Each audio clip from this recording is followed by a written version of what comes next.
So on to the third round. You see I've got a friend request from our friend Davey there, which I couldn't reply to, as I was talking about before, if you've watched the previous video. Anyway, so starts to get a bit tougher, obviously, as you make it through. You get guys who've probably got the stats now to compete.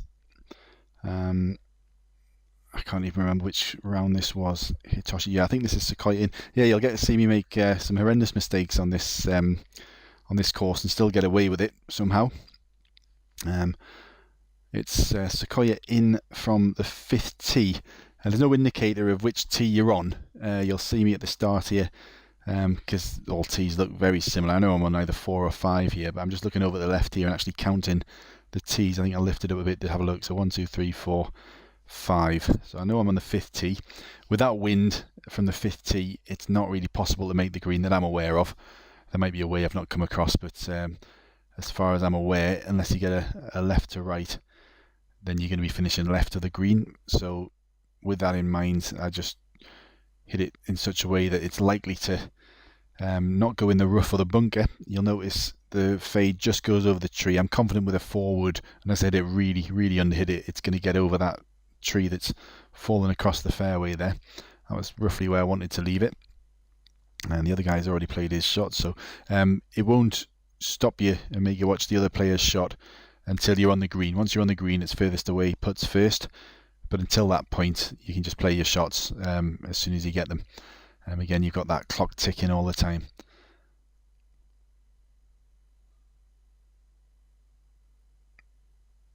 So I'm playing a flop here. I could play a chip, but you're flirting with hitting because the green's above you. You're flirting with hitting the bank. It doesn't fly as high as a flop. To be honest, from short distance, a flop is sometimes quite a good option, depending on what you've got to go over. It just gives you a little bit extra more loft, but it will still roll on in a similar way to a chip when you play it short. Other thing you'll notice there, I've hit that max. I knew I could hit it maximum. It gets me 1 extra point. Points are often the difference in one-to-one. Although I think I've got a few more rounds to upload, and I don't think there are any games that go to points, which is quite refreshing. Sometimes you'll see, especially if you get, Kyoto. If I play Kyoto 1 or 2 tee against someone with similar stats to me, 9 times out of 10 it's going to be going down to points, and you've got people kind of chipping on the green to try and get that extra point. So it makes it a bit of I won't say a farce, but it's a bit daft. Right, talking about making mistakes, and you would have heard me in the earlier rounds saying you've got the clock ticking, not much time to think. I was fairly convinced this would go inside. There's 2 trees in front of us, and I thought it would go inside the tree to the right of the 2. See the 2 trees there. However, got it totally wrong, and you'll see, I think it's possible to actually draw it around the outside of that tree in retrospect, but you'll see now I find that tree pretty much bang in the middle. There it is. So at that point, I'm fairly certain I've lost this hole. With it being match play, it doesn't really matter what I do next. I'm going to lose the hole. So just out of interest, a bit more practice, I thought I'd see, can I actually get it inside that tree? If it does go past, it's probably going to go in the sand or hit something else anyway. And I think this actually does make it past the tree and probably hits a branch of some kind. Let's have a look. Yeah, it's made it past that tree, and I think it's just hit some branches on the other side. So I'm not sure if it even lets me have another shot. Yeah, I think it cuts to my opponent just putting in his birdie. Says don't even bother. So I didn't. So that's Hitoshi 1 up. I give him a little smile. He was probably quite pleased to see me do that. In another game format, that would have dropped me 2 shots. Obviously, match play, I'm just 1 hole down. I lost that hole. I'd lost that hole as soon as I hit the tree. You will see me make up for that, I think, in the next round. I get the same course. This one's a high shot. It's too far away for a backspin. It's above me. It's quite actually a difficult pin that. You want to be catching the green basically on the fringe. Anything short, if it's hitting the rough, there's a chance it'll bounce back because it banks up quite steeply. So I'm aiming basically for the fringe here. You will see that I think I just about get it. Let's just see. Yeah, I think what I do is I do catch the fringe, but even so, it's a bit of a downslope, and I end up just slightly off into the fringe on the other side. Let's see. Actually, it landed on the green. If that had hit the fringe, I think it would have been okay.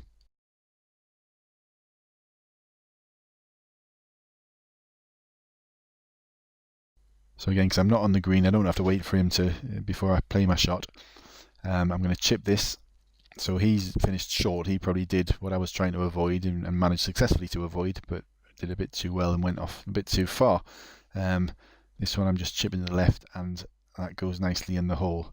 So that draws back despite the fact I hit trees on the last hole, we're now back to level pegging. So he doesn't have to play his shot. And we'll move on to the fourth. There's 2 par 5s in a row at Sequoia Inn, as you'll know if you play this course. This is a great course actually for those with low stats. If you're looking for something that can even the playing field, try practicing Sequoia Inn from the first tee. Even with 800-900 stats, it's actually possible to get 16 under. Once you get to about 1200 plus, you can start making the albatross at the next hole.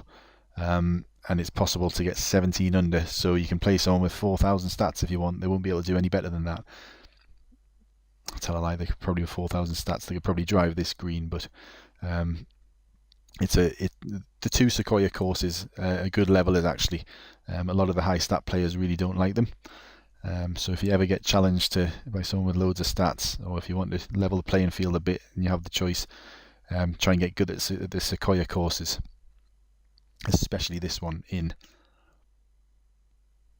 So this one I'm playing a pitch. You've got to be a bit careful not to catch the front of the green, because as you see it travels quite low when you're playing an underpowered pitch.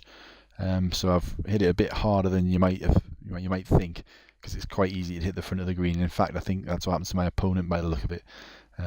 He's done exactly that. That's what it looks like anyway. I could be wrong. This green's sloped quite heavily from back to front, so you can really attack the pin without worrying too much about it going off the back. So again, despite being 1 down, I've now got a putt to go 1 up. So pull it back in a couple of holes if I can put this putt away.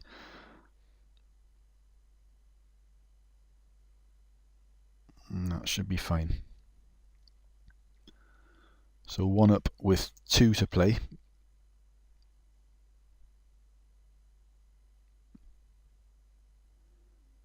So essentially, if I can win this hole, I'm through to the next round. So the first video was games 1 and 2. This one will be 3 and 4 if I get there, and the final and the semi-final, again presuming I make it, will be uploaded in a separate video. This used to be this hole a straight shot. However, they've done a swift bit of gardening, and that tree you can see in view there has been moved slightly to the left. You can't play that shot from 5th tee anymore, so a little bit experimental. I've played a fade here. I just want to get somewhere around the green, to be honest, but I hit that tree, which is pretty much what I was aiming for, and you'll see it just trickles on. It's pretty much bang on that actually. It's quite a hard shot to get that right. A lot of luck involved. I put it roughly where I thought it'd go, so you know it's not one that I've practiced and kind of narrowed down by hole after hole of practice. It's just one that I got a bit lucky with. This guy got a bit unlucky there. That's quite a tricky one again, with the green being so far above you. To get it right, you have to hit it way past the pin, and he's fallen victim to that. So I'm on the green with an albatross putt. Again, as you would have seen me do in the last hole, I've got 2 shots to put this in basically. So I'll chip this. Again, no need to use a putting guide. So I'm just going to chip it. I think I get fairly close. Might even put this in, I'm not sure. Not quite. Bit harder that would have gone in, but it makes him take his putt now. I think in real golf that would have just been a gimme and on to the next hole. No option of a gimme on Golfstar.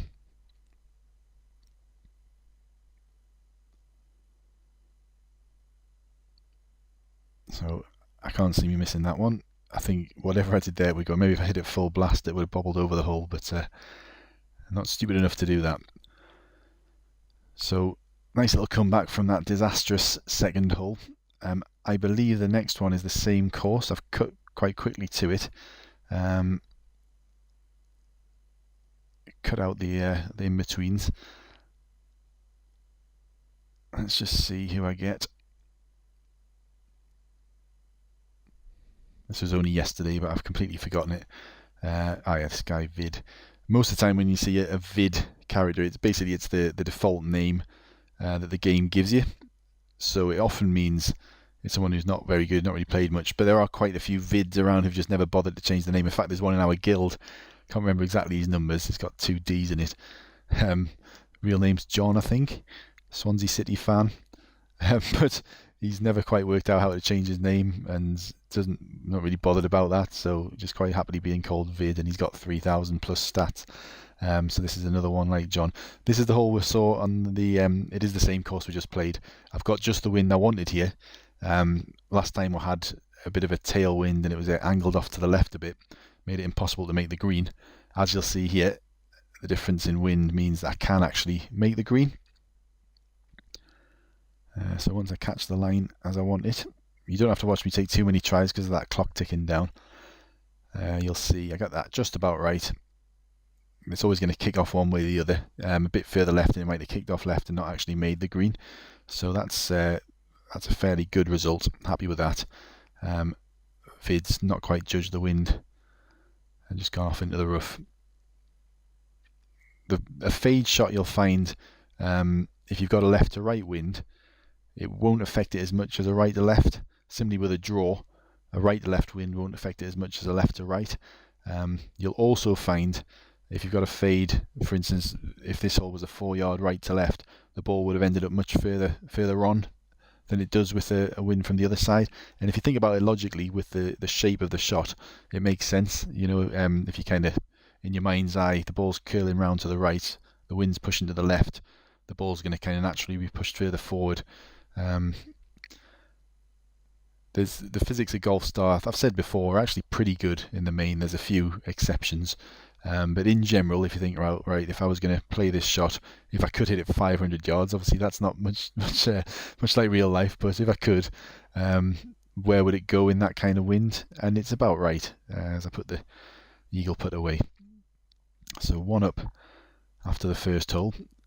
So we'll get to see now if I learned from a mistake. If you've watched my previous round, you'll notice that you'll see that I hit the same tree, or I hit a tree, then hit another tree trying to avoid it on my next shot. This time I think I played the conservative option. Got a similar wind, I had a left to right wind last time. I hadn't gone on the practice fields and worked out what I was supposed to do in that situation, so I thought, right, I'll play it safe, which to be honest in 1-to-1 in the tournament is usually quite a good idea. You can get your opponent, especially in this case I'm 1 up, so he's probably thinking, right, I'm chasing the game a bit here. I'm going to go for the green and possibly get into a bit of trouble. I'm not sure if that happens on this occasion, but I almost misjudged this actually after all that. You'll see it goes a bit lower than I thought. It very nearly went in that bunker, but the little bump off the roof was actually quite kind to me, and that's roughly where I wanted the ball to end up. The fairway does slope up on that back end, so we'll stop it running off the fairway most times.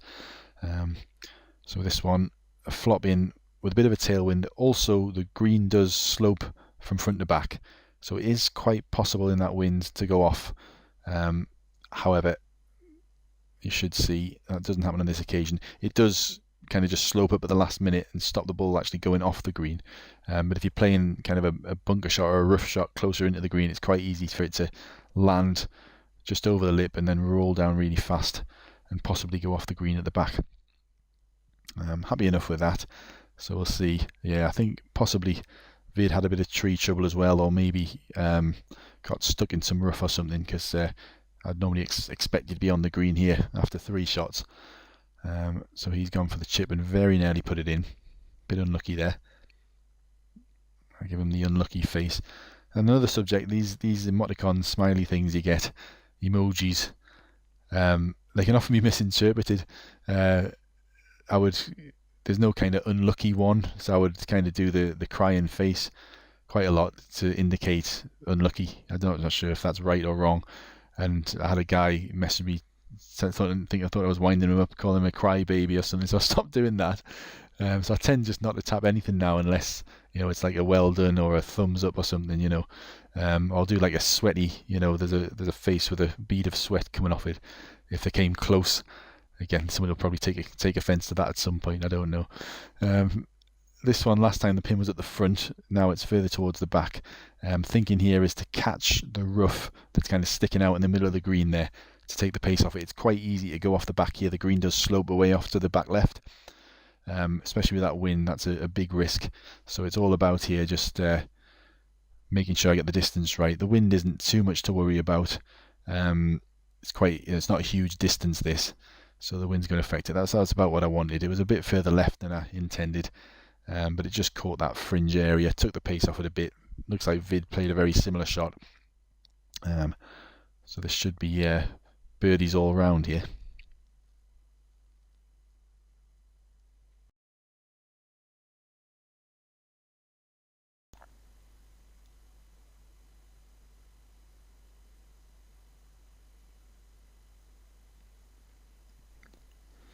No problem there.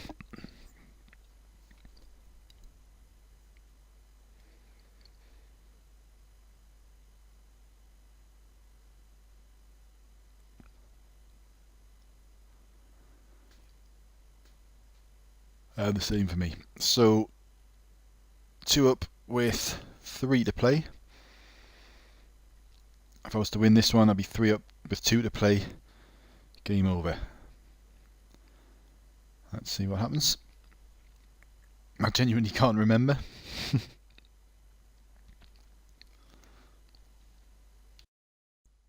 So I think last time I played a 2-wood power shot here. On this occasion I'm going to play a full driver. I think last time I finished about 150 yards from the hole, which is, it's about a 90% pitch shot with a sand wedge, which is it's going to travel a bit low for my liking. The difference in pitch that I'm talking about is much more severe the more stats you get. You won't notice a huge difference between when you've got 2,000 stats between a full and a 90% sand wedge pitch shot. The more stats you get, for whatever reason, the less loft once you start reducing the power. I'm not sure the exact reason for that, but it's worth noting. So this one, as you can see, I'm aiming about 9 yards past the pin with a 3-yard headwind. I'm still a little bit concerned it's going to come up short, but you should see it just goes on. So I've got the extra point for a full shot. If I'd moved up to an approach wedge, I would have added an extra kind of 5 yards onto it because it would be travelling a lot lower. So bear that in mind again, especially if you've got the higher stats, that these the adjustment in distance is going to affect the loft as well as how far it travels.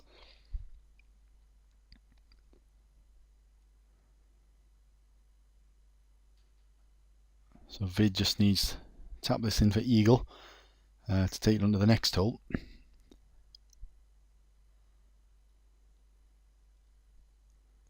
He'll still be 2 down with 2 to play. I think that's possibly playing on his mind a bit because he's gone for the chip here and missed it. A little bit unlucky, so happy enough with that. So that's the end of this video. I've done rounds 1, 2, 3 and the quarter final. So next up you'll see I've qualified, so we'll have the semi-final, and if I make it, the final as well. Thanks for watching.